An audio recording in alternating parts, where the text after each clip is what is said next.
গাছ যেখানে আমরা ছোট ছোট এখনো বড় হয়নি। তো এটা হলো বোম্বাই মরিচ গাছ। বোম্বাই মরিচ ফুল আসা শুরু হয়েছে, সবকটা হয়নি, এখন একটা হয়েছে। তো এটা হলো একটা পেয়ারা গাছ, এখনো হয়নি। তো এই গাছটার নাম আমি, তো গাইস চলো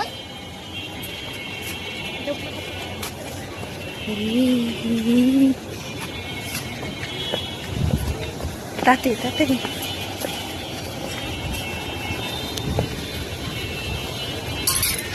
আমাদের বাড়ি কিন্তু দুটো ছাদ, একটা উপরের ছাদ একটা নিচের ছাদ।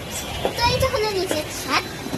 তো এদিকে আসুন, তো এই পাশে দুটো কালারের খরগোশ আছে, একটা ব্ল্যাক একটা হোয়াইট। দেখতে কিন্তু অনেক কিউট, দেখতে কিন্তু অনেক কিউট। দেখি পাতা গাছ, যেমন এটা হলো নিম পাতা গাছ। আর একটা সাদা কালার বেদেনা ধরেছে।